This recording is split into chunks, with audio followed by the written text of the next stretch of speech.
예, 여러분 안녕하십니까, 이창섭입니다. 오늘은 대선 특집입니다. 대선 특집이고요. 주제는 이재명 후보의 경제 공약의 허구를 한번 전문가 모시고, 또 우리 정책 전문 경제 정책 전문 기자 모시고, 또 우리 청년. 여러분 안녕하십니까, 이창섭입니다.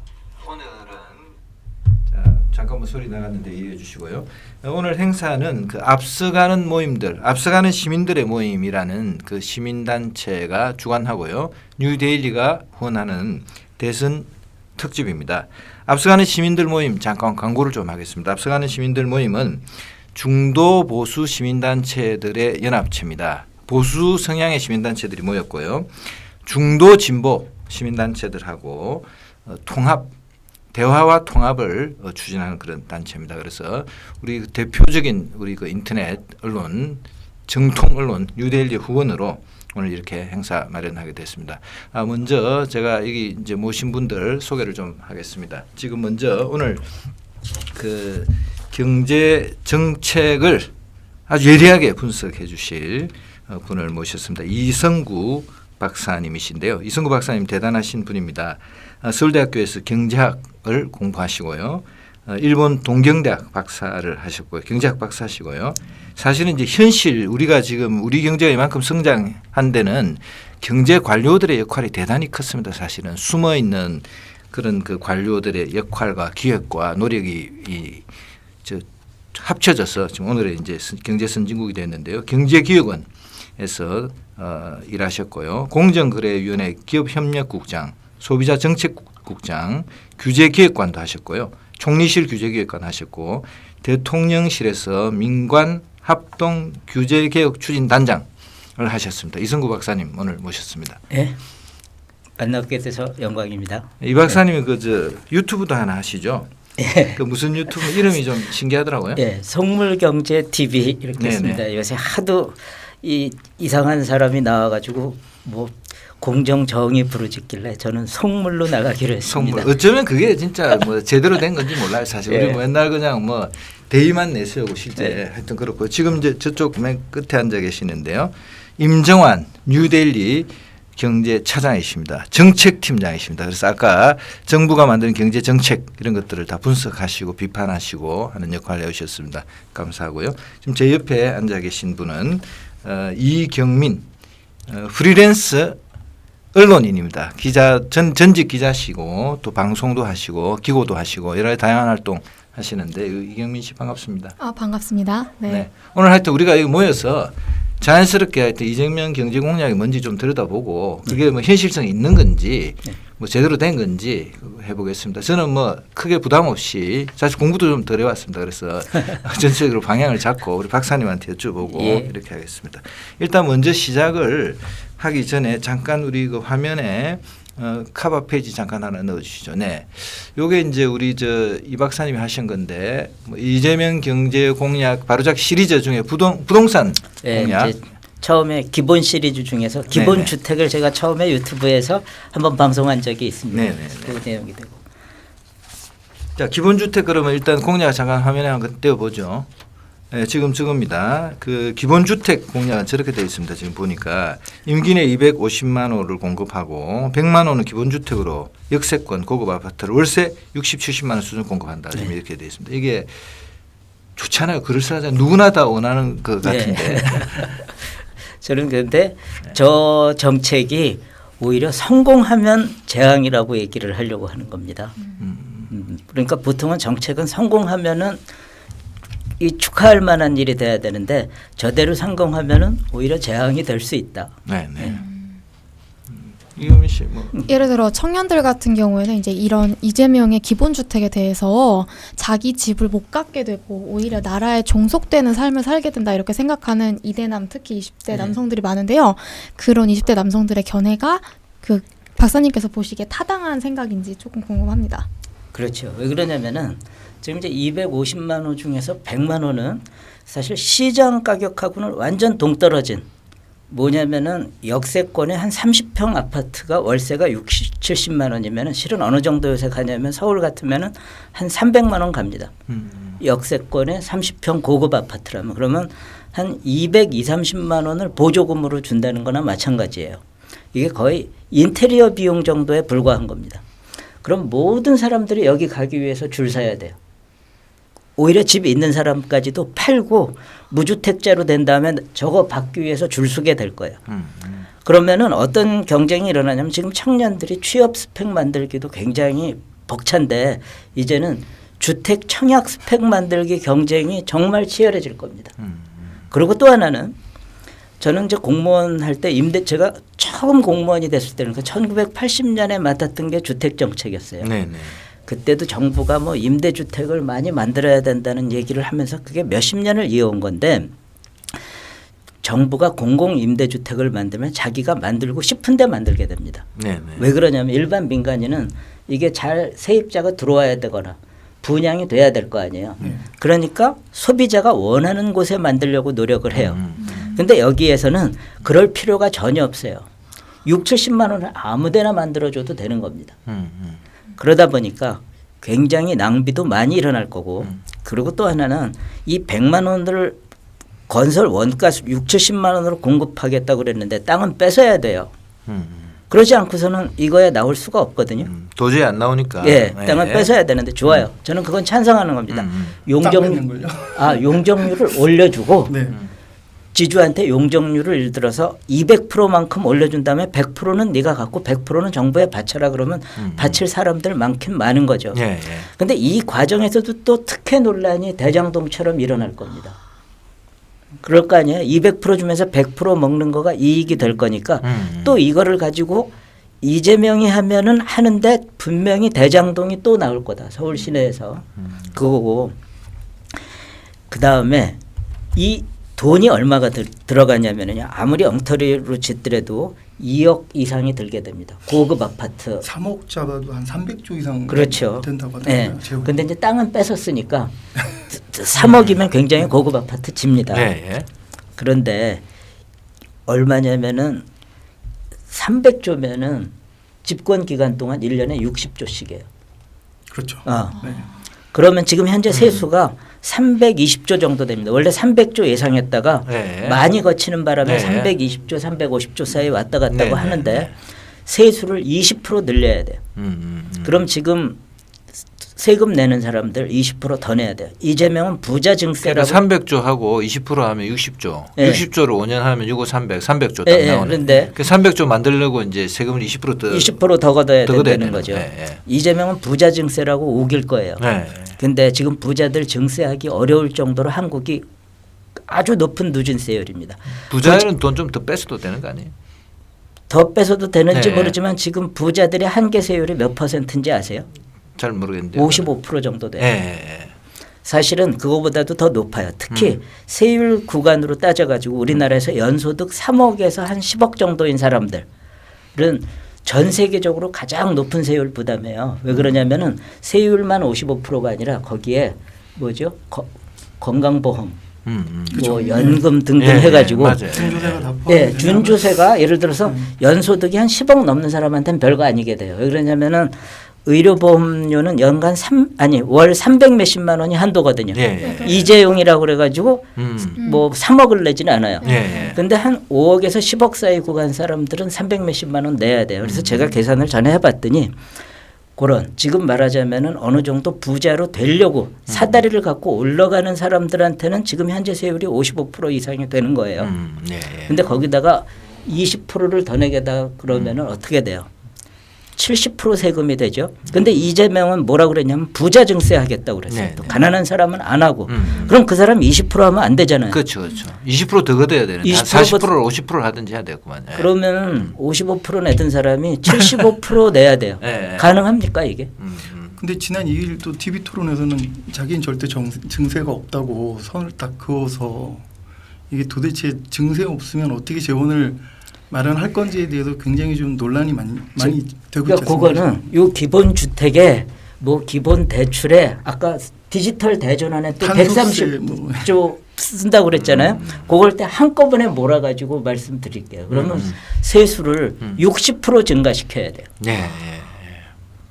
그래서 뭐 그건 좀 나중 얘기죠. 예, 여기까지 예. 가면 너무 많으니까. 예, 예. 예. 자, 그럼 일단 이제 상당히 흑우적이다 이건데 지금 그 두 번째가 지금 이제 토지 시가 1% 정도를 국토 보유세로 받아가지고 예. 기본소득 재원으로 충당한다 이게 이제 돼 있단 말이에요. 그렇죠. 이걸로 이제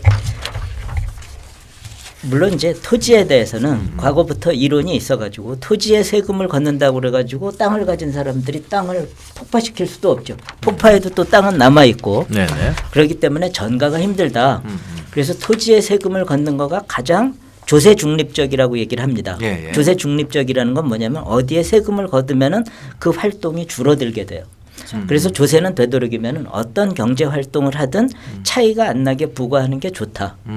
그래서 이제 땅에다가 세금을 부과하면은 경제 활동에 대한 왜곡은 거의 없다.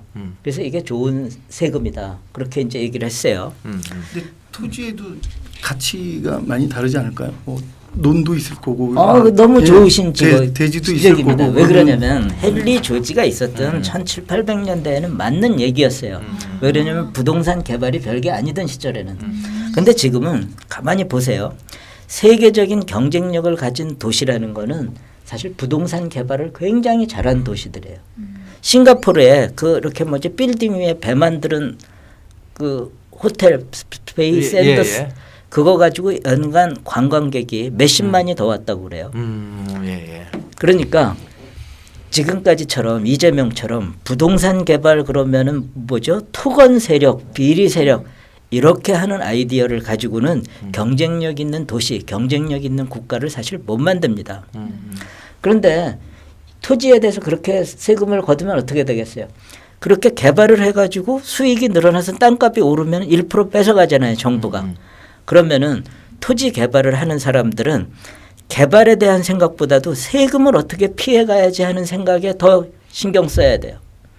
그러니까 과거에 그러니까 땅을 오로지 농토로만 쓰던 그때도 뭐 비료는 줘야 됐겠지만 그때는 이게 어느 정도 타당할지 모르지만 지금처럼 부동산을 어떻게 개발하느냐에 따라서 땅값이 2배, 3배까지도 차이 날 수 있는 이런 경제 아래서는 이게 합리성도 갖기 어렵다는 거죠. 그래서 외국에는 GDP 대비 몇 퍼센트 이런 식으로 한다고 하더라고요. 보유세. 예, 그래서 이재명의 또 이 부분도 사기가 있는 건 우리나라의 토지 보유세 비중이 GDP 대비로 뭐 0점 몇 프로밖에 안 되고 아주 낮다고 주장하는데 예. 뭐가 빠졌냐면 한국은 투기를 막 그렇게 한국만큼 열심히 막은 나라가 없거든요. 예. 거래세 비율이 세계에서 제일 높은 나라입니다. 예. 지금 우리가 그건 처음 알았네요. 취득 등록세가 4.6%예요. 예. 거기에다가 뭐 증여하고 뭐 하면 12%까지 올라가요. 네. 그리고 지방에 있는 기업이 서울서 사면 또 2배 중과를 해요. 9점 몇 프로 올라가는 거죠. 그래서 토지에 대한 세 부담 전체를 보면은 세계적으로 높은 편이에요. 다만 보유세가 낮은 거죠. 그러면은 보유세를 높이면서 거래세를 낮춰준다든가 하는 대안을 제시하지 않고 예. 이런 식으로 일방적으로 얘기하는 것 자체는 전혀 생각이 없었다는 얘기고 또 하나는 그럼 1%를 거두면은 지금 우리나라의 토지의 총 가치가 거의 1경쯤 된다고 그래요. 예. 아, 네. 그럼 100조 거치느냐 어떻게 생각하세요? 거칠까요? 왜냐면 이경민 씨 안- 어떠세요? 저는 거치지 않을 것이라고 생각을 합니다. 왜냐면 일단 부자 증세만 한다고 했기 때문에 우리나라 토지를 전부 부자들이 소유하는 건 아니잖아요. 그렇죠. 시골에 있는 저희 같이 평범한 집도 시골에 땅 다 있는데 그런 사람들한테는 뭐 증세하겠다는 건지 말겠다는 건지 알 수도 없고. 그리고 이제 대기업이 가진 토지들은 부자가 가진 게 아니라 거기 주주들이 갖고 있는 거예요. 그렇죠. 중소주주들도 있어요. 지금 이게 이제 잘 모르는 게 제가 예전에 본 이제 통계가 지금 뭐 정확하게 기억은 안 나는데 우리가 이제 땅을 다 부자만 가지고 있다 이렇게 그리고 이제 땅 부자들한테 세금을 확 매겨 가지고 그걸 이제 뜯어내 가지고 뭐 가난한 사람 준다 이러면 듣기 좋아 보이는데 실제로는 기업이 우리 토지를 엄청나게 소유하고 있지 않아요? 그리고 예. 주식의 소유에 비해서 네. 땅의 소유는 훨씬 평등한 편입니다. 예. 네. 그러니까. 네. 그래서 이거를 부자 증세라고 그래가지고 국민을 이렇게 파퓰리즘으로 선동하고는 있지만 그렇게 성공할 수도 없다는 거고 그리고 우리나라 땅의 현재 수익률은 연 2점 몇 프로 정도예요. 예. 평균적으로 내면. 예. 그럼 거기서 1%를 받게 되면 네. 땅값이라는 건 뭐냐면 땅의 미래로부터의 수익의 현재 가치입니다. 예. 이 땅을 갖고 있으면 앞으로 100년, 200년 계속 수입이 들어올 건데 네. 그거를 지금 총합해 보니까 얼마다 이렇게 나온 건데 그거에 한 30%를 뺏어간다 그러면은 네. 땅값도 한 20-30% 떨어지게 돼요. 네. 그럼 일경이 한 뭐 7천조 이렇게 떨어지겠죠. 네. 그러면 이제 그것 때문에도 100조를 못 거둘 뿐만 아니라 부자 증세를 한다고 그랬어요. 예, 예. 그럼 근데 또 이제 부자한테만 땅 많은 부자들은요, 사람, 그 그 비싼 땅을 땅 가진 가지고 사람한테만 받아야 되는. 그 땅을 가지고 임대를 하고 있죠. 음. 임대소득에 대해서 보통 50%가 과세됩니다. 그런데 임대소득의 공제 항목이에요. 재산세, 종부세 이런 거는. 네. 그럼 어떻게 돼요? 이 종부세가 들어온 만큼 임대소득세가 줄어들게 돼요. 네. 그러면 이 국토보유세로 60-70조를 걷는다 하더라도 그것도 안 되지만 네. 또 30조 정도는 임대소득세가 줄어들어 버리게 돼요. 아. 그러면은 아주 이재명이 얘기한 대로 정말 최대한 거둔들 30조 정도를 걷게 되는데 네. 민주당 내에서도 또 논란이 있어요. 음. 이 종부세를 그렇게 기본 뭐죠? 국토 보유 기본세를 그렇게 거둘 거면은 재산세랑 통합하자는 거예요. 네. 그런데 지금 재산세 세수가 한 10몇 조 되거든요. 그럼 어떻게 돼요? 결국은 성격 자체가 달라서 통합이 좀 어렵지 않을까요? 국세하고 지방세이기 때문에 성격은 다르다고 하는데 경제적인 성격은 같다는 거예요. 보유세라는. 그러니까 두 개의 세원이 가는 곳은 다르지만 그러니까 민주당은 뭐냐면 걷는 거는 한꺼번에 걷지만 그거를 지방정부하고 중앙정부가 나눠 갖게 하자. 네. 왜 그러냐면 그렇게 해야지 맞지. 재산세, 종부세가 완전히 중복과세가 되는 거잖아요. 경제적으로 보면은. 그렇죠. 예. 그래서 그렇게 전체적으로 왜냐면 지금 재산세를 두고 또 1% 종부세를 걷는 거는 현실적으로 거의 불가능할 수도 있어요. 그럼 뭐냐? 결국 한 20조 정도밖에 못 걷는다. 이런 결론이 나오는 거죠. 그러면은 지금 이제 이재명 후보가 연간 1인당 100만 원씩 해가지고 외식 수당으로 전락한 뭐 기본소득 이러고 얘기하고 있는데 네. 그 외식 수당도 반밖에 못 준다. 그러니 그걸 가지고 무슨 역세권 주택이니 뭐니 하겠다고 하는 거는 허구라는 거죠. 더구나 또 이 사람은 뭐라 그랬냐면 저기 부자한테만 걷겠다고 그랬어요. 그러면 일단 이제 우리가 이거 네. 이제 저 이영민 씨는 이거 관련해가 좀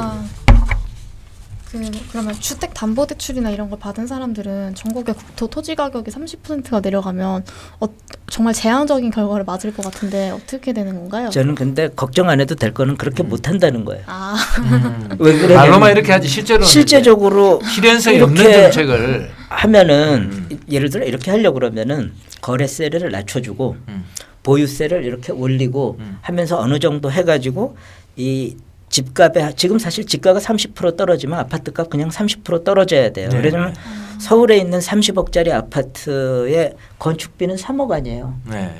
그럼 27억이 땅값인 거예요. 네.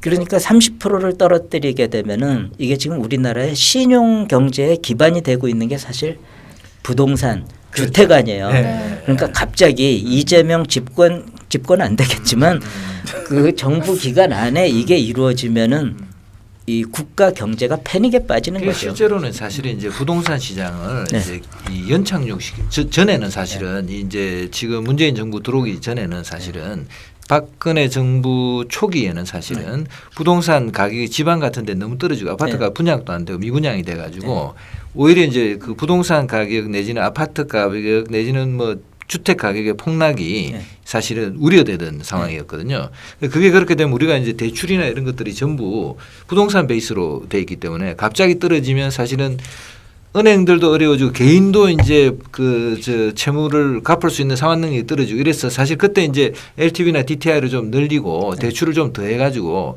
집을 사게 했단 말이에요. 그러다 보니까 박근혜 정부 막판에 이제 집값들이 좀 올랐고 특히 이제 강남 같은 데 좀 약간 과열 현상이 나타난 거예요.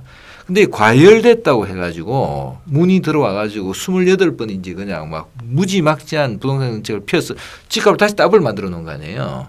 그래 놓고 지금 여기는 또 막 세금을 막. 근데 말 끊어서 죄송해요. 그 문의 정책이 제가 왜 실패했나 봤더니 결국 편가르기 때문에 실패했어요. 왜 그러냐면은 자기 편의 집값은 안 떨어뜨리고 남의 편 집값만 떨구는 방법이 있을까 이렇게 교묘한 묘수를 두다 보니까 집이라는 거가 어떤 남의 편만 가진 게 아니잖아요. 네. 자기 편들도 갖고 있고 그런 묘수라는 게 존재하지도 않거든요. 그래서 온갖 정책은 내면서도 효과를 볼 수 없었던 거죠. 그러니까 김상조나 조국의 집값은 어떻게 안 떨어뜨려야 돼요. 아니 근데 김상조는 네. 서울대 경제학과 나오고 네. 바깥에서 맨날 그 보수 정권의 정책 비판하고 이러다가 자기가 청와대 들어가서 정책 수석에다 경제 수석까지 다 했잖아요. 국가의 수단을 다 잡았잖아요. 네. 근데 왜 이렇게 이런 정책을 펼쳤는지 같은 서울대 경제학과 출신이라 가지고 제가 한번 여쭤볼게요. 저도 이해할 수 없는 거는 자기들은 피해갈 수 있다고 생각한 것 같아요. 그러니까 그 전세 보증금 규제만 하더라도 저 같은 그냥 저는 이렇게 속물경제 공무원 뭐 그러니까. 정의 이런 거 생각하지 않는 사람조차도 자기가 정책을 만든 다음에 3일 전에 자기만 낙하산 타고 빠져나가는 생각은 안 하거든요. 네. 근데 김상조는 그 시행 3일 전에 자기 전세값만 올렸다는 거 아니에요. 네. 이런 식의 생각을 하니까 남이 어떻게 되는 건 생각하지 않는 거죠. 그러지 않고서는 저렇게 비도덕적인 정책을 하기 어렵다 그렇게 생각해요. 요거 뭐 잠깐 이제 넘어가기 전에 우리 헨리 조지 사실 자료 이제 보내오신 게 있어가지고요. 워낙 그 유명한 책인데 어려운 부분이니까 우리가 뭐 깊게는 안 보고 화면에 잠깐 아까 이제 헨리 조지 책과 사진을 잠깐 떼어놓고 우리 박사님이 이게 뭔지 그리고 우리 이경민 씨 어제 공부도 열심히 했잖아요. 그래가지고 한번 우리 잠깐 공부 시간 갖겠습니다. 자 우리 화면에 자 저분이 헨리 조지인가 보죠? 그러니까 아마 저 1800년대에도 빈부 격차들이 토지에서 주로 발생하고 그랬나 봅니다. 근데 이제 말하자면 재정학 분야에서 좀 이거는 황당한 얘기가 되는데 가장 이 전가하지 어려운 세금이 뭔지 아세요? 인두세. 이야, 딩동댕이네. 생각 못했는데. 인두세가 전가하기 어렵다는 거예요. 그 이해가 잘 안 돼. 인두세는 사람한테 세금 매긴다는 건데 전가를 하기 어렵다. 그게 잘 이해가 잘 안 돼. 왜 그러냐면은 전가를 하기 위해서는요 공급량을 줄여야 전가할 수 있어요. 그것도 잘 이해 안 돼. 아 무슨 얘기냐면은 내가 세금을 맞았다. 네. 소비자한테 세금을 때리거나 공급자한테 세금을 때리거나 사실 결과는 경제학에서는 다르지 않다는 거예요. 네. 수요 공급의 탄력성에 의해서 바뀌는 것뿐이지. 예를 들면 소비자한테 세금을 떼면 소비자는 뭐를 줄여요? 수요를 줄여요. 네. 그럼 가격이 떨어지게 돼요. 네. 그래서 부담이 어떻게 돼요? 공급자한테 가요. 그러니까 소비세를 때리더라도 부담이 소비자라고 다 자기가 먹는 게 아니라 알게 모르는 사이에 공급자한테 전가한다는 거죠. 공급자한테 이해됐어요. 때린다. 자, 이해됐어요. 그럼 인두세 전가가 왜 잘 안 된다는 겁니까? 생산 활동을 바꿔도 인두세기 때문에 저는 그 세금 내야 돼요. 그래서 이거 좀 농담인데 IQ 검사를 해가지고 IQ 검사에 따라 가지고 그냥 세금 매기면은 지가 일부러 세금 덜 내려고 머리 나쁘게 하기는 어렵잖아요. 그것도 어렸을 때 해야겠죠. 좀 크면 IQ 테스트 치팅할 테니까. 그렇죠.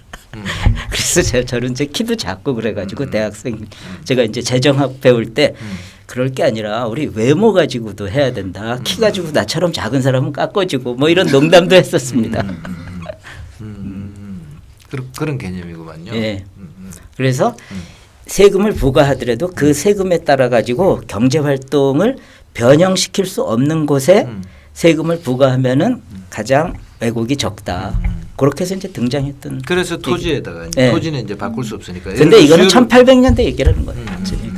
근데 이거를 지금 다시 소환해 가지고 지금 한참 얘기 그 이재명 캠프에 이쪽에 대한 그 신자들이 꽤 있습니다. 근데 현실적으로 되지도 않는 거예요. 세금 올리면은 예를 들어 토지의 그 가격이 내려가기도 하고 여러 가지 시장에서 보이지 않는 손들이 사실은 이 단순하게 생각했던 건 다른 결과를 가지고. 근데 제가 이거 이제 이재명을 그러면 지지하는 것처럼 오해될 수도 있지만 그럼에도 불구하고 저는 보유세를 적정한 수준으로 걷는 거가 좋다는 거예요. 그리고 거래세를 좀 낮춰주고 그래야지 토지의 자원이 가장 효율적으로 배분이 돼요. 다만 뭐냐면은 이렇게 징벌적으로 과세하는 거는 세수를 늘리는데도 도움이 안 된다는 거예요. 반대로. 예, 왜 그러면 징벌적으로 과세를 하게 되면은 세금을 낼 생각을 하기보다는 피할 생각을 해요. 그렇죠. 전가를 시킨다는 의미가. 그렇죠. 전가보다도 아예 그 활동을 줄이려고 그래요. 예를 들어 마이크로소프트나 애플이 지금 애플이요 200만 원 받아도 팔려요. 근데 왜 안 그러겠어요? 장기적인 고객으로부터의 수입을 극대화하려고 그러는 거죠. 마이크로소프트도 윈도우 한 카피당 100만 원 받아도 기업에서 안 쓰겠어요? 근데 그렇게 하면 3년 만에 독점적 지위를 잃어버려요. 그러면 그 무료 사용자나 가짜 프로그램 사용자를 봐주는 것도 그런 것도 굉장히 큰 거죠. 왜냐하면 그 사람들이 표준 형성에 엄청 도움을 주거든요. 그러니까 거의 고의적으로 공짜로 쓰게 하는 거예요. 그래서 저는 뭐냐면은 부동산으로부터도 세금을 많이 거두려고 그러면은 오히려 세율을 합리적으로 적정한 수준으로 하는 거가 더 좋다. 그런 얘기죠. 네. 여기서 그러면 이 주제는 넘어가서 다른 네. 다음 네. 주제를 한번 네. 넘어가죠. 다음 주제 우리 슬라이드 잠깐 한번 다시 볼게요. 이게 뭐냐면요. 이제 다음 슬라이드가 그 이재명 서울대 강의 내용을 접하고 경제학은 과학이 아니고 의견이자 가치라는 얘기를 했습니다. 그래서 여기 지금 화면에 나가고 있습니다. 저게 자 기본대출 보자 중에 아까 보면은 경제학자들의 천재들의 연구. 사실 엄청난 천재들이 현대 경제학 만들어낸 거 아니에요? 거의 네. 250년 그러니까 아담 스미스가 국부론을 쓴 이래로 한 250년 가까이 정말 천재들이 모여가지고 이 경제학이라는 학문의 피라미드를 만든 거잖아요. 네. 근데 그걸 그냥 단칼에 명쾌하게 잘라버렸어요. 제가 잠깐 이제 우리 박사님 말씀에 떠오르는 게 이승만 이제 전 대통령이 사실은 30대 미국을 간 거 아니에요. 네. 한국에서 선교사단에 영어 네. 배워가지고 조지타운 대학 가서 이제 학사하고 하버드 가서 석사하고 네. 그다음 프린스턴 가가지고 박사를 했는데 네. 하버드 석사할 때 네. 그 석사 이제 과정에서 이제 기본적으로 들어야 되는 기본 과목들 중에 경제학이 있었던 거예요. 근데 경제학을 낙제를 했어요. 그래서 이 사람 천재잖아요, 사실은. 그때 당시 영어 하버드 박사 뭐 석사 어렵잖아요. 이 사람 낙제를 한 거예요. 왜 낙제를 했나 봤더니 이제 그 조선 말에 그때 당시에 우리가 이제 여러 가지 뭐 철학이나 인식론 이런 거는 있었겠죠. 우리 기본 네. 문화가 있었죠. 근데 이 경제학이라는 게 굉장히 새로운 개념이었던 거예요. 뭐 한계형 균등의 법칙이라든지 아까 수익 극대화를 위해서는 아까 단기 이익을 뭐 안 한다든지 그래서 아마 제 생각에는 이게 이해를 못해서 낙제한 것 같아요. 근데 그래서 제가 그때 느낀 게 야, 이 현대 경제학이라는 게 천재들이 만들어낸 거구나. 이렇게 머리가 그쪽 방향으로 가 있네. 제가 이승만 대통령에 대한 평가 유튜브를 만드는 게 있는데 제 평가가 이랬어요. 자유시장주의 경제를 지킨 거는 대단한 공헌인데 경제 정책은 낙제점이다. 그렇게 제가 평가를 했더니 네네. 지금 그 증거들이 나오네요. 근데 그거를 이제 이재명 씨가 이렇게 다 정리해버린 거야. 이게 의견이다 하고 다. 경제학은 기본적으로 이제 수치와 그래프 같은 거로 표현할 수가 있는데 의견이나 가치를 기본적으로 수치로 표현하는 건 불가능한 거 그러니까 아니에요? 경제학은 늘 기본적인 가정. 네. 그러니까 인간은 이기적이다. 그 가정 위에서 논리적으로 쭉 쌓아 올라가거든요. 네. 그러니까 의견이라 가치인 것도 사실이지만 하나의 논리적인 프레임워크를 갖고 있어요. 그랬더니 나중에 이재명이 갑자기 의견을 바꿔요. 말도 잘 바꾸니까 뭐라 그러냐면은 경제학이 학문이 아니라는 얘기가 아니고 영원 불변의 진리는 아니라는 얘기다. 이렇게 말을 바꿔요. 그럼 물리학도 학문이 아니에요. 천문학도 학문이 아니고. 왜 그러냐면 모든 학문이 영구 불변의 진리라고 주장하지는 않거든요. 그래서 갑자기 모든 학문이 다 학문이 아니라고 주장하게 돼요. 이재명이. 반증 가능성이 학문의 핵심 아닌가요? 그렇죠.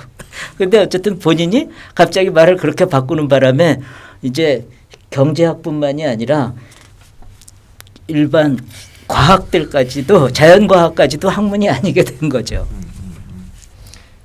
네, 그래서 여기 보니까 이제 뭐 금융 가지고도 얘기를 했어요. 보니까 금융 전문가 분야 코스프레 한 걸 지금 우리 박사님 나타나셨는데 어떻게 그 부분에 대해서 뭐 잠깐 설명해 주시죠. 갑자기 이재명이 말이죠. 금융 주권론을 부르짖어. 이 사람이 법학자다 보니까 이것도 헌법적인 개념을 이용해가지고 금융에도 주권이 있다. 일단 그럴싸하게 들리는. 그럴싸하게 들리잖아요. 그러니까 경제학자들 입장에서 보면은 굉장히 생경하고 이건 새로운 노벨상감이다. 네. 아니 금융이라는 거는 이 신용에 대해서 자본을 어떻게 배분할 거냐라는 거인데 그거는 지금 현재 뭡니까? 저축이 많은 사람들은 금융에 대해서는 오히려 저축을 하는 거지 대출을 안 받고 근데 이재명은 주로 대출할 권리가 있다고 주장을 해요. 네. 그 예를 들어 그 국민국가가 사실 금융보다 나중에 생겼다고 생각하거든요. 베스트팔렌 조약 이후에 국민국가가 서구에서 본격적으로 등장을 하기 시작했는데 이미 그 이전부터 영국에서는 금융 활동이 다 있었잖아요. 그렇기 때문에 신용이 국가 권력이라는 것은 역사적으로 말이 안 되는 주장이라고.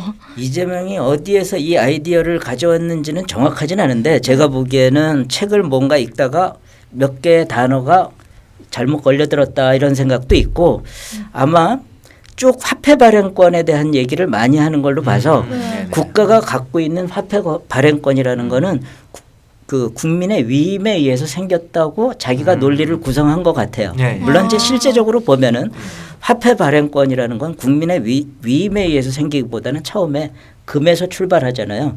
그래가지고 세공 장인들이 화폐 발행권을 갖게 돼요. 왜 그러냐면 금을 직접 들고 다니는 거는 굉장히 위험하니까 그 금을 은행에 맡겨놓으면 우리가 금 증서를 해서 주겠다 이런 식으로 그러다가 그게 이제 뭐냐면 신용이 있는 은행들이 그 증서를 발행하게 됩니다. 네. 우리 금고에 넣어놨다는 증명이야. 그러니까 화폐 발행권이 되는데 사실은 어떻게 돼요? 금고에 조금만 넣고 많이 발행할 수도 있게 되는 거예요. 그리고 그거를 이 증서를 받은 사람들은 정확하게 알 수는 없어요. 이제는 뭐냐면은 금 자체가 아니라 신용이 중요한 시대로 슬슬 넘어가게 돼요. 1600년대 후반부터. 네. 그래서 영국 왕이 그걸 뺏어가려고 그래요. 네. 이제 이 증서 발행은 너네들은 하지 마. 우리가 할 거야. 그리고 금 주조도 그 돈을 금으로 만든 화폐도 너네가 함부로 만들지 마.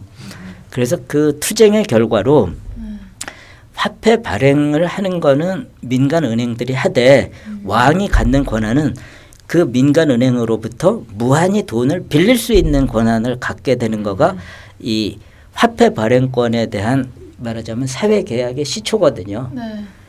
그래서 재미있는 거는 미국에 있는 FRB라는 것도 일종의 주식회사라는 거 압니까? 네, 연방정부 기관이 아니잖아요. 예.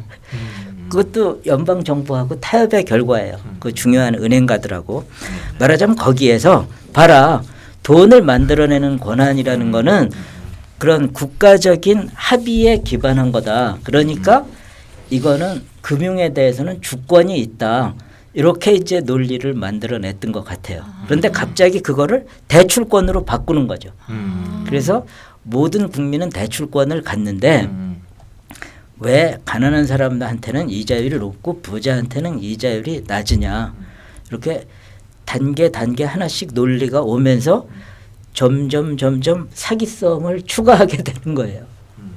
근데 어떻게 보면 가장 기본적인 대출에 대한 원칙을 모르는 거 아닐까요? 그러니까 그 상환할 수 있는 능력이 되는 사람한테 사실은 리스크가 줄어드니까. 네, 그리고 은행은 어떻게 돼요? 이자를 제일 많이 주겠다고 그러는 사람이 그 돈을 가장 효율적으로 그리고 가장 절실하게 원하는 사람이라는 증표가 되니까 그 사람한테 꿔주는데 다만 뭐를 해줘도 문제가 있죠. 나 절실해 그런 다음에 안 갚으면 소용이 없으니까. 그러니까 가장 절실하게 이자율을 제시를 하는데 거기서 리스크 이 사람이 떼먹을 리스크를 뺀 부분을 실질 이자율로 은행은 보고 그 실질 이자율이 제일 높은 순서로 돈을 꿔주는 거예요.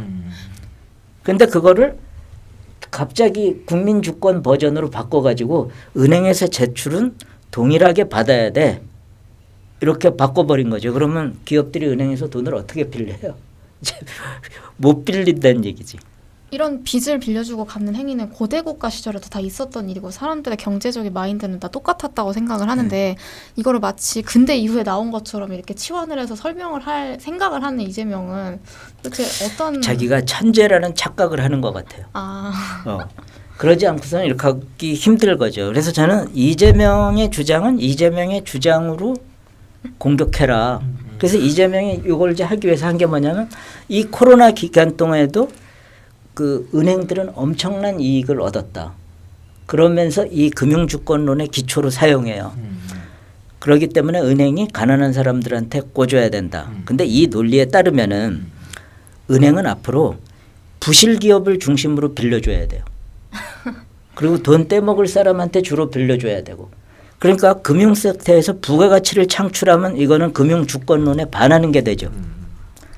근데 금융 선진국이라는 게 뭐냐면 금융 분야에서 부가가치를 많이 내야 금융 선진국인 거잖아요. 은행들이 크고. 근데 이재명 논리에 따르면 은행들은 근근히 이어가야만 되는 거예요. 그렇지 않으면 금융 주권을 훼손한 거죠. 은행이 복지기관이 돼야 된다고 주장하는 거나 똑같습니다. 금융은 금융대로 사실 이제 가장 그 효율적인 곳으로 자원을 이제 네. 배분시키고 거기에서 이제 일어나는 다른 일시적인 문제들 그런 것들은 이제 국가 복지나 이런 거 해결해 가야 되는데 네. 지금 마치 금융이 이제 뭐 상당히 선동적이잖아요. 사실은 네. 뭐 어려운데 은행은 돈 많이 벌었다.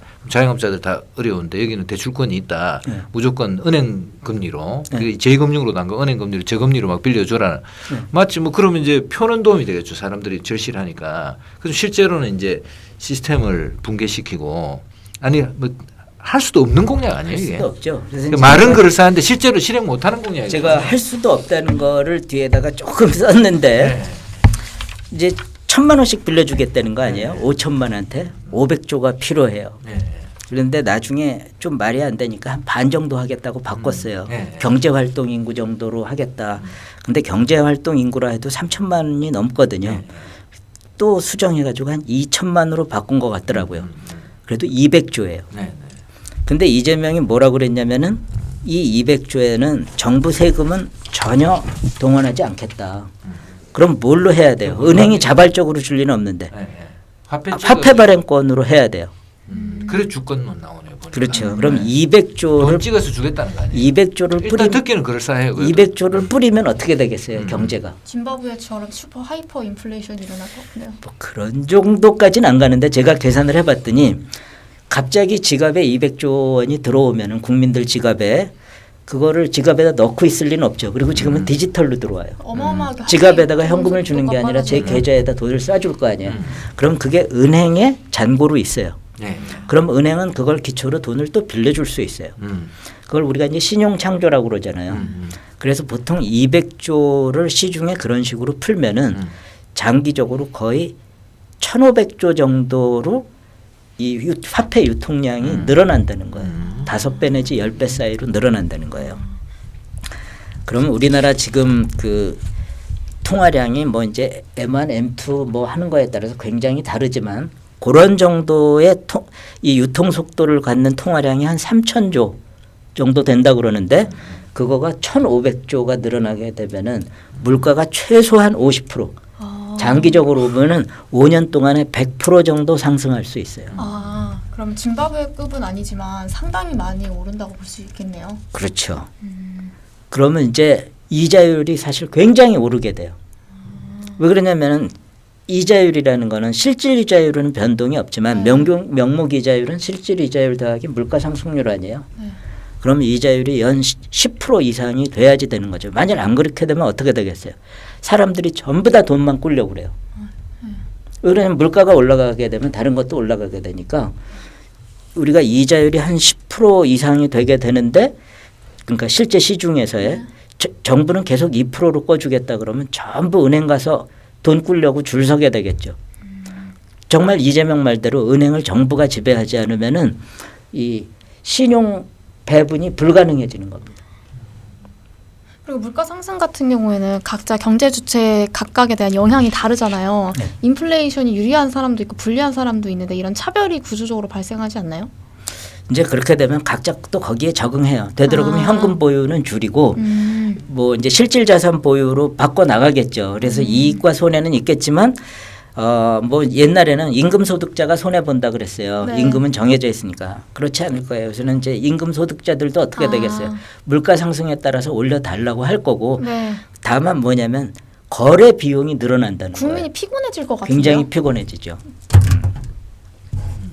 그리고 이제 문제는 돈을 필요로 하지 않는 사람들도 다 꿀 거 아니에요. 줄을 서. 저도 꿀 거 아니에요. 2%로 이거 10% 되는데 이득이 되는데 은행에 다 줄 끄게 서고 되니까 이제 그건 그렇지만 강제로 꿔주라고 그랬으니까 은행이 그냥 꿔주겠죠. 근데 돈을 절실하게 필요하다 그러면서 심사를 받고 꿔간 사람들도 대손이 생겨요. 희망 무슨 대출이 한 1년 3년 운영한 거에 대손이 한 10% 가까이 됐다고 그러더라고요. 그럼 이것도 연간 예를 들어서 5, 6%만 대손이 생긴다고 그래도 뭐죠? 아까 500조 이상을 꽂은 데서 발생하게 되면은 매년 10조 이상, 그렇죠. 10조, 20조씩 대손이 생기는데 그거는 또 뭘로 해줘야 돼요? 세금으로 해줘야 돼요. 탕감해 줘야 되겠죠. 그럼 세금 결국 세금 또 올라가겠네. 탕감해주게 되면 또 어떤 문제가 생기냐면은 이제 신용이 있는 사람까지도 돈 떼먹으려고 할 수 있어요. 모럴 해저드가 예. 갚을 필요 없는데 뭐. 그리고 1,000만 원 받아도 또 별로 얼마 도움도 안 돼요 사실은. 그리고 한두 달 쓰고 나면 다 장기적으로는 예. 저소득층도 도움이 안 된다는 거예요. 왜 그렇게 되냐면은 이제 은행은 저소득층에 대해서는 신용 정보를 만들려고 안 해요. 왜 그러냐면 1,000만 원은 무조건 꽂아야 되잖아요. 그렇게 되다 보니까 신용 소외계층이라고 우리가 보통 얘기하는 거가 어떤 계층인지 아세요? 소외계층이요? 그 은행 3금융권인가 그런데 가야 되는 사람이요? 그런 건데 바로 그게 뭐냐면 은행이 신용 정보를 관리하지 않는 계층이라고도 볼 수 있어요. 말하자면 이 사람들에 대해서는 신용 정보를 관리해도 자기가 영업을 해서 이익을 내기 어려운 거예요. 정부가 규제하다 보니까 이자율을 20% 30% 받을 수도 없고 그리고 이렇게 한 건당 대출이나 이런 서비스 금액이 작은데도 불구하고 어떻게 돼요? 신용 조사하고 대출 뭐 심사하고 인건비는 똑같이 들잖아요. 그러니까 포기하는 거예요. 그 계층은. 근데 바로 이렇게 가지고 이 몇백만 정도를 무조건 꽂으라는 계층을 만들면은 그 계층들이야말로 이제 신용 소외 계층으로 돼가지고 정작 제도권 금융 회사들에서는 아예 신용 정보를 관리하지 않을 수도 있는 거죠. 그게 좌파 정부에서 내놓는 정책의 가장 대표적인 폐해가 아닐까. 그러니까 정작 자기네들이 정책적인 어떤 목적을 위해서 도와주고자 하는 계층들이 결국에는 그 정책으로 인해서 제일 큰 손해를 보는 그런 상황들이 계속 그렇죠. 그러니까 본인의 발생하더라고요. 니즈에 맞추지를 않고 이런 파퓰리즘으로 하다 보니까 아까 이제 기본주택만 하더라도 그거 받는 저소득층은 한 250만 원 내지 300만 원의 혜택을 받는 건데 그 사람 월 소득이 예를 들어서 200만 원이라고 그래 봐요. 200만 원인 사람이 월세 250만 원 받을 집에 가서 산다고 그래가지고 크게 행복해지냐. 관리비는 내야 될 거 아니에요. 3, 40만 원. 예. 그냥 차라리 그럴 돈이 있으면 저는 부자들한테 빌려주고 그 재원을 가지고 가난한 사람들한테는 100만 원을 현금으로 뭐 이재명이 좋아하는 기본소득으로 주는 게 좋다. 이렇게 생각하는 거죠. 일단 뭐 같은 흐름 속에서 잠깐 한번 슬라이드 저기 이제 이재명 후보의 경제 산업 정책 벗겨보기 억강 부약으로 대동세상 오는가 이런 제목이 있습니다. 예. 자, 요거 잠깐 슬라이드 한번 잠깐 넣어주시면 그 제목만 보고 주제를 전환해서 자유롭게 얘기하는 방법 해보겠습니다. 지금 억강 부약으로 대동세상 만들겠다 지금 이렇게 돼 있는데 굉장히 듣기 좋아요. 대동세상 다 같이 잘 살고 나눠 먹고 행복하고. 근데 실제로는 보면은 또 이게 원래 이제 그 우리 이제 일제말 이제 우리 뭐 건국 시기에도 그 입밥에 소고기국 준다 뭐 이렇게 해서 사실은 우리 전쟁도 하고 막 사람도 죽이고 이웃도 죽이고 이렇게 했는데 실제로 이제 북한 같은 데 보면 그게 잘 안 이루어졌단 말이에요. 그런데 이게 비슷한 이제 이런 얘기를 하고 있는데 요 분야 관련해서 뭐 산업정책하고 엮어서 그렇죠. 우리 저 임 차장하고 이경민 씨가 자유롭게 좀 물어보고 저도 생각나면 막 물어보고 이렇게 하겠습니다. 이 주제로 넘어가 가지고 얘기해보죠. 네. 억강 부약이라고 이재명 후보는 주장을 하는데 사실 이재명 후보는 유니콘 기업을 또 많이 양성하겠다는 공약을 내놨는데 매출액 1조 이상 유니콘 기업은 사실 재벌 기업에 가깝다고 생각을 하거든요. 네. 그러면 이제 중소기업을 대기업으로 키워야 된다면서 또 대기업을 억누르겠다고 하는 거는 말이 안 되는 이런 모순인데 어떻게 좀 보시나요? 그러니까 이재명 정책의 모순이 가장 적나라하게 들어가는 부분이 바로 산업강국 공약입니다.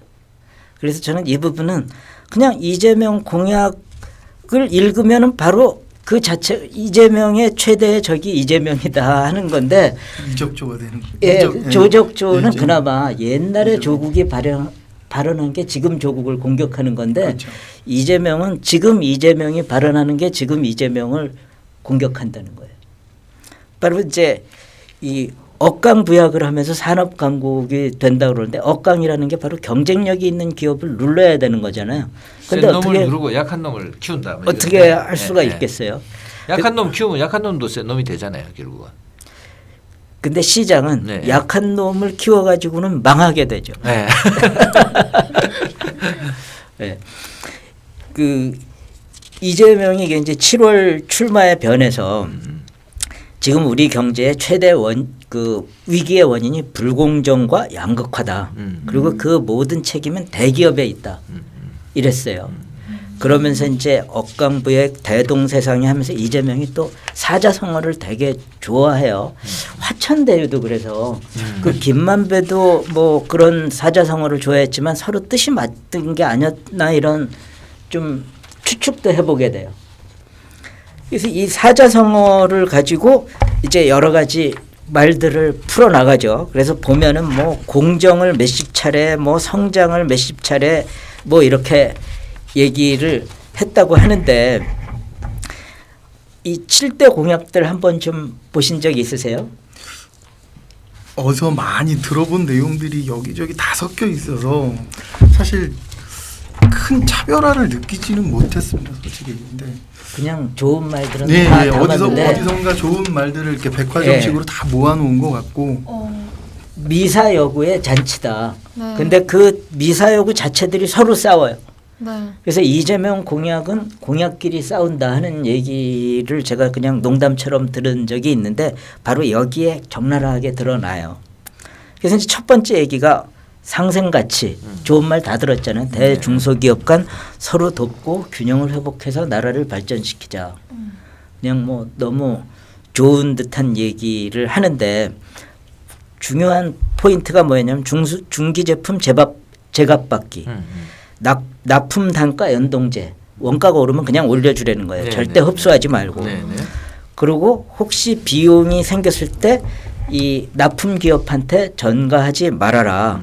그리고 중소기업들이 제값을 받기 위해서 네. 담합하는 거를 허용해 주자. 이런 것들은 전부 소비자들에게 결과적으로 제품값이 올라서 전가될 것 같은데 제 생각이 맞나요? 바로 이재명 공약의 또 하나의 특징은 생색은 나는데 남의 주머니 거를 빼서 내자. 이게 또 중요한 특징인데 여기 그대로 드러나요.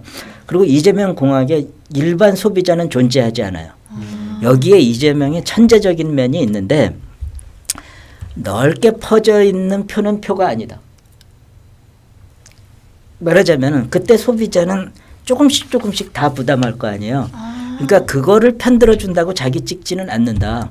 누구한테 확실한 그룹을 만들어 가지고 도와주는 거를 해야지 표가 된다. 제가 보기에는 이재명 그 캠프에는 매트릭스가 있을 것 같아요. 요 공약으로 몇 표, 요 공약으로 몇 표. 그래서 그 요새 저기 뭐죠? 현수막 붙여놓은 거에도 지역마다 다 다르잖아요. 제가 보기에 그거 잘 분석해 보면은 그 각 지역에 있는 캐치프레이즈를 보면은 서로 충돌하는 거 되게 많을 것 같아요. 이 지역에서 하고 한 얘기하고 저 지역에서 하는 얘기가 서로 양립할 수 없는 것도 있지 않을까.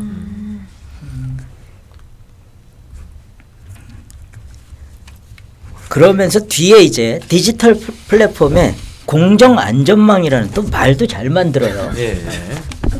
그러면서 이 디지털 플랫폼 기업을 키우기 위한 규제 완화를 하겠다고 그래요. 뭐 이제 배달 앱 뭐 이런 데서 나오는 여러 가지 문제들이겠죠. 그런데 그런 기업들을 사실 성장시키겠다고 한편으로 얘기하면서 어떻게 해요? 발목 잡는 규제들은 또 곳곳에 박아놨어요. 표가 되는 걸로. 그리고 경기도에서 배달 앱도 만들었잖아요. 예. 네. 불공정 경쟁을 했어요. 실은. 도에서 예. 세금을 줘가지고 불공정 경쟁을 그렇죠, 한 거예요. 예. 그러니까 자기가 공정 경쟁을 외치면서 사실 슈퍼갑이 누굽니까? 기관이죠. 정부예요. 네. 제가 정부랑도 소송해보고 언론하고도 소송해보고도 했는데 예. 언론도 정부에 비하면 별거 아니에요. 그런데 바로 정부가 갑이 돼가지고 기업하고 경쟁을 하면서 공정을 부르짖으니까 황당한 거죠. 정부가 제일 열심히 경쟁한 게 공산주의 아닙니까? 경쟁한다기보다도 아예 다른 사람 못하게 하고 혼자 하는 거죠. 자기들 정부가 다 했는데 그게 결국은 이제 이 시장 경제하고 해서 진 거 아니에요, 사실은. 근데 여기 계속 이제 정부가 하겠다는 게 뭐 필요한데 너무 지나치게 여기는 보면 이제 뭐 듣기 좋은 말만 골라가지고 상충하는 것들을 기업 잡겠다 그러고 또 뭐 근로자 돕겠다 그러고 이런데 실제로는 보면 또 근로자 어렵게 하고 자영업자 돕겠다 그러는데 자영업자 어려워지고 이렇게 되면 그리고 네. 시장 경제가 공정해지는 게 아니라 비리로 차게 된다는 거가 뭐냐면 제가 이제 공정위에서 실제 사건 집행도 많이 하잖아요. 했잖아요. 그런데 백화점에서 하다못해 임대 매장을 빌려주는 임대료를 규제하게 되면은 그 백화점 사장이 누구한테 빌려주겠어요? 너 비싸게 받으면 안 돼 그러면은 친척 아들 딸한테 줘요. 네. 예를 들어서 아이스크림 매장 이런 것들 규제 안 해도 그렇게 하는데 만일 그거를 규제하게 되면은 거기는 친척 그리고 또 하나는 로비하는 공무원 국회의원하고 아는 사람. 그런데 그 사람들은 절대 자기가 직접 운영하지 않아요. 또 자기가 에피션트하지 않은 걸 알기 때문에 제3자한테 주게 돼요. 하다못해 앞으로 이렇게 되면 삼성전자에 납품하는 기업들도 삼성전자가 누구한테 줄 거냐면은 오비들한테 줄 거예요. 지금까지 오비들한테 이제 퇴역시킬 때 뭐죠? 그 명예 뭐 이런 거 주던 거 없애고 야 그 대신 그거 벤더 하나 맡아. 그러면은 경제계 전체가 썩어가는 거죠. 그러니까 공정을 부르짖은 결과가 가장 이 타락하게 된다는 거예요. 그러면 가격 기구로 결정되는 경쟁이 가장 공정한 경쟁이라고 보시는 것이죠? 그런 건 아니죠. 왜 그러냐면은 이제 이 시장이 해결 못하는 문제들이 때때로 있어요. 네. 예.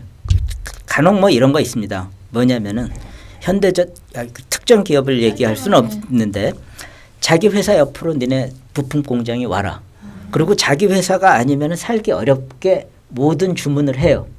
그 다음에 수익이 잘 나니까 그거를 뺏으려고 하는 이런 예들도 있어요. 근데 그거는 이렇게 일반화해가지고 규제해가지고는 해결이 안 돼요. 굉장히 스마트하고 정말 그 경우에 따른 전문가들에 의한 규제에서 가능한 거지 이재명식으로 이렇게 시원스럽게 해가지고는 시원스럽게 망한다는 거죠. 사례별로 이게 사실은 핀셋 규제 그러니까 그거를 저는 그런데 핀셋이라고 그러면 요새 아주 경기해요.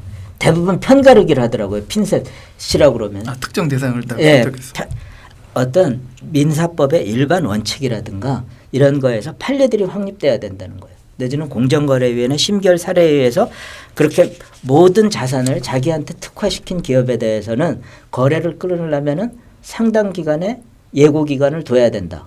뭐 이런 원칙이 있어야 되는 거죠. 이재명 씨는 제가 보니까 하여튼 듣기 좋은 말, 표에 도움이 되는 표밭 경제 공약 이런 것들을 주로 많이 한 것 같아요. 제가 이재명 씨 이제 지난번에 관훈 토론할 때 가서 봤는데 원고를 안 보고요. 이 사람이 기억력도 좋고 또 흡수력이 대단하더라고요. 기자들이 막 질문하는데 다 그냥 원고 없이 계급장 떼고 토론하자 이렇게 하더라고요. 근데 처음엔 제가 이 사람 천재구나 이렇게 생각했는데 계속 들어보니까 이게 깊이가 없이 그때 자기한테 유리하고 지금 TV 토론할 때도 가만히 보세요. 자기 스스로 모순에 빠지는 거예요. 자기가 말했던 거로. 그래서 이 사람이 이제 굉장히 머리가 빠르고 회전력이 있지만 어떤 건 굉장히 어렵잖아요. 우리 경제나 이런 것들이 굉장히 이제 복잡하고 우리 경제 규모도 너무 커지고 사실은 어떤 하나의 조치로 당장 뭐 경제를 살리고 이런 게 쉽지가 않잖아요. 근데 이분은 다 해결해 줄 것 같이 지금 이렇게 막 주장을 해놓고 보는 거예요. 그래서 한 커플만 베끼면 전부 모순 덩어리라는 거예요. 그러니까. 대기업이 경쟁력 있는 중소기업을 고르는 거가 굉장히 중요한 역할 중에 하나예요. 왜냐하면 소비자가 직접 고르지 못하니까 부품 같은 거. 그런데 이렇게 되면 어떻게 돼요? 중소기업에 대해서 가격 가지고도 차별하면 안 되고 뭐 담합시켜줘야 되고. 그 말씀도 생각나는 게 애플 같은 회사도 글로벌리 사실은 중국하고 이렇게 해가지고 자기 저 헤드쿼터에서 최적의 생산 시스템을 만들어가지고 최고의 퀄리티의 제품을 최저의 비용으로 사실은 만들어 글로벌 시장에서 마케팅해서 파는 거 아니에요. 그렇죠. 그럼으로써 이게 이제 경쟁력이 생기고 미국 고용자들한테도 더 많은 급여를 주고 우리는 사실 삼성전자가 이러면 거기하고 붙어야 되는 거 아니에요, 사실은. 그러려 그러면 이 삼성폰이 있지만 이 안에 들어가는 액정이나 뭐 수많은 부품들을 최고의 그러니까 경쟁력 있는 제품으로 가져와서 만들어 가지고 갖고 나가도 네. 애플하고 붙어 가지고 이길까 말까 하는데 이거는 지금 거기 부품부터 그렇게 이제 한다 그러면 결국은 그리고 네. 그 자체도 전략인 거는요. 여기에서 우리가 가격 전략으로 갈 수도 있고 네. 삼성의 경우에 그렇죠, 그렇죠. 얘한테하고는 독점 공급 계약을 맺은 다음에 가격을 조금 더 주더라도 다른 데는 납품하기 어렵게 하면서 그렇죠, 품질 그렇죠. 전략으로 갈 수도 네, 있어요. 그러니까. 그러니까 그런 부분들을 정부가 탁상에서 개입한다는 거가 굉장히 위험한 거라는 그렇죠, 얘기죠. 그렇죠.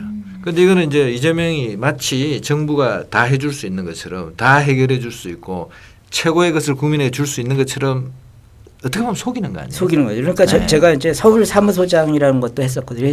그 검찰로 얘기하면은 수도권의 국외지검장이 포괄하는 위치를 담당하는 네. 자리예요. 그 서울 그렇죠, 그렇죠. 사무소에서 기업에 이제 검찰 역할을 하는 서울 거죠, 이제. 사무소에서 네, 네. 뭐 서울 지역은 다일뿐만 아니라 경기, 인천, 강원까지 포괄을 하니까 1년에 3천 건 정도를 하는데 들어오는 케이스가 얼마나 많겠어요. 근데 보면은 사실 이렇게 쉽게 해결되는 것들은 중요한 건도 아니고 대기업들도 이렇게 쉬운 건은 신고 들어오기 전에 해결해요. 공정위에 들어와 가지고 제가 조금 검토할 만한 건들은 쉽지 않아요. 네. 이렇게 이재명처럼 시원스럽게 단칼에 해결하면 절대 안 되는 건들이 주로 들어오는 거죠. 네, 네. 간단치 않은 걸 이제 하는 거고. 뭐 잠깐 쉬어가는 입장에서 우리 이재명 그 저 석사 논문이 하나 있어요. 그래가지고 우리 본다 그러고 못 보고 넘어갔는데 예. 저거 화면에 잠깐 이제 올려가지고 잠깐만 보고 넘어가겠습니다. 이건 쉬어가는 코너예요. 잠깐 한번 보시죠. 그렇죠. 예, 저게 이제 지방 정치 부정부패 극복 방안에 관한 연구라고 돼 있는데 이게 뭐 the research regarding the overcome plan reason political irregularity and corruption 뭐 이렇게 돼 있는데 영어도 좀 이상해요. 지금 저게 지금 만약에 뭐 스타디 같으면은 리서치나 스타디 같으면은 저게 리가딩을 쓰는 게 아니고 on이나 뭐 예를 들어서 이런 게 단어도 이상하고 근데 이렇게 이제 석사 오버컴플레인이라는 말은 나오는데 그 저것도 오버컴플레인 저것도 이상하고 제가 어디 뺏겼는지 번역기 돌렸는지 방안 뭐 이런 거 그대로 직역했네요. 네, 이게 뭐 우리 저 뭐 김건희 씨 논문 유지 가지고 한참 했는데 이것도 비슷한 좀 조금 낮긴 한데 비슷한 수준 같아요. 다시 화면 돌아오면 논문도 이 정도 쓴 사람이 지금 아까지 공약이나 발언이나 경제 공약 이런 것들은 너무나 일사천리로 그냥 유연한 말로 모든 걸 다 해결하고 모든 사람들을 다 잘해주고 이렇게 돼 있는 거 아니에요. 그리고 뭐 어쨌든 내로남불의 표상인 거는 저처럼 속물 경제, 정의 이런 거 싫어하는 사람도 제가 석사 논문, 뭐 박사 논문 쭉 썼지만 단 한 번도 그거를 누구 거 베끼려고 하는 거는 상상도 해본 적이 없거든요. 근데 공정 정의 부르짖으면서 베끼고 나서는 저는 그 다음에 들킨 다음에 한 얘기가 더 황당해요. 뭐라 그러신지 아시죠? 뭐라 그랬습니까? 내가 그 이름도 모를 대학 네. 학위 하나 받으려고 베낀 거냐? 아, 그냥 네. 나 이거 반납하겠다. 아니 도둑이 훔친 물건 반납하면 죄가 면책됩니까? 황당한 거예요. 그러니까 임기영면은 대단해요. 그래도 반납한다고 그러고 이제 넘어가 버린 거 근데 아니지? 반납해도 도둑은 도둑이죠. 그러니까. 네. 네. 앞으로 그리고 국민들은 반납도 안 된대요. 저게 그렇죠. 한번 이렇게 돼서 통과된 논문이기 때문에. 지적 소유권 부니까 반납해도 소용없죠. 네. 그리고 학교에서 무슨 시스템을 통해서 이제 논문을 뭐 어떤 걸로 하든지 이렇게 철회하든지 해야 되는데 그것도 이제 절차가 있는 거 아니에요 지금. 저는 그거 더 파헤쳐 들어가면은 네, 네. 그 논문을 누구한테 쓰게 시킨 사람까지 있을 거라고 생각해요. 이야. 그럴 가능성이 뭐 있을 수는 있죠 사실. 네, 어느 시절에 쓴 건지에 따라서 시장 네. 시절이면 분명히 거기 직원들 시켰을 확률도 있는 거죠. 자, 그러면 이제 마무리 시간 많이 되고요. 우리 네. 좀 한 30분 끝내려고 그러는 지금 뭐 거의 다 돼가는데요. 네.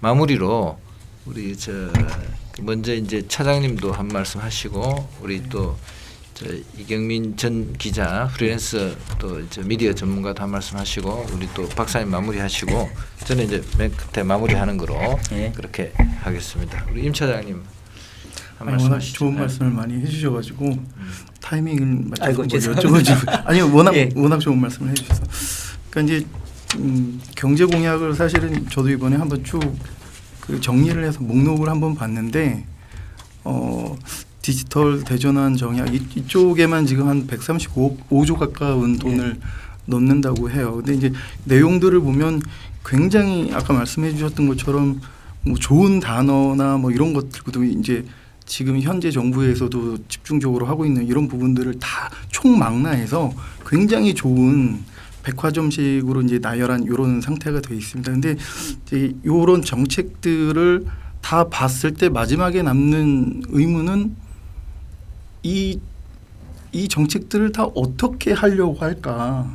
네. 예, 특히 이제 뭐 그 앞서서 계속 얘기하셨던 이제 뭐 주택 문제도 그렇고 기본 시리즈라고 하는 것들에 대한 부분들도 재원 마련에 대해서 지금 굉장히 의문들을 많이 제시를 하고 있거든요. 이거를 듣기는 좋은데 저게 과연 실현 가능할까? 이런 부분들에 대해서는 근데 이재명 후보 같은 경우에는 한 번도 구체적으로 뭔가 제시를 해본 적이 없어요 지금. 그래서 이게 말 그대로 빌공짜 공약이 될 수 있는 가능성이 좀 있는 상황이고 이런 부분들은 듣기는 좋지만 좀 실현 가능성을 좀 이제 유권자들이나 여러분들이 좀 꼼꼼하게 따져볼 필요는 분명히 있다. 저는 근데 실현되면 더 재앙이라는 거예요. 노벨상을 받는 그거 왜 그러냐면요. 지금 이제 디지털 분야에 정부가 135조를 그 투자하겠다고 했는데 이렇게 되면 기업들이 어떤 노력을 하게 되는지 아세요? 스스로 뭔가를 할 노력을 하기보다는 그 135조를 따먹기 위해서 줄 서는 노력을 그렇죠. 더 많이 해야 돼요. 네. 기업들은 뭐냐면 자기가 활동한 거에 대해서 그 대가가 최대화되기 위해서 하거든요. 그러면 지금 벤처나 디지털 생태계를 재정 기생충으로 바꾼다는 거예요. 아주 무서워지는 거죠. 그러면 지금까지 우리 이 게임 산업이니 뭐니 여러 가지 움직여 왔던 것들이 전부 야 우리 어떻게 가가지고 저기서 돈 따먹자. 그리고 그 돈을 잘 따먹는 사람이 성공하게 돼요. 근데 이 능력을 가지고 외국에 가서 성공할 수 있습니까? 없죠. 그러니까 이재명이 실현되기도 어렵지만 그러니까 다행이에요. 만일 이거가 성공한다면은 정말 우리나라는 디지털 대전환이 아니라 디지털 대재앙을 맞게 될 거다. 벤처니 뭐니에 대해서 정부가 지배하겠다는 얘기 아니에요. 그러면은 줄서기 경쟁만 치열해질 거다. 이런 얘기죠. 이재명의 모든 공약이 박사님 말씀대로면 실현될 경우 더 사회가 나빠지고 악한 결과가 나온다고 생각을 하게 되는데요. 이렇게 되는 그 이재명의 공약에 이런 함정들이 기본적으로 깔려 있는 원인이 뭔가요? 그걸 관통하는? 이재명이 경제학을 공부했다고는 하지만 시장이 뭔지에 대한 기본에 대한 이해가 너무 일천하다고 생각해요. 이게 뭐냐면은 아무리 사람이 비양심적으로 되고 뭐하다 하더라도 제일 먼저 자기를 속여야 되거든요. 근데 자기가 경제학 공부를 조금 하고 경제사나 시장에 대한 이해가 있으면 우선 자기를 속이기가 어려워요. 근데 이렇게 가능했던 거는 워낙 지식 자체가 천박했기 때문에 자기를 속이기 쉬웠던 거예요. 저는 이재명이 스스로도 그렇게 거짓말을 뻔뻔하게 한다고 생각하기는 되게 어려워요. 그러면 말이 확신이 안 차거든요. 근데 얘기는 확신에 차서 나오잖아요. 자기 속이는데 성공한 거예요. 근데 자기를 속일 수 있었던 건 뭐냐면은 여러 가지 준비가 아주 안 돼 있었기 때문에 작은 단어 하나에도 이 사람은 쉽게 속고 아주 감격하는 거예요.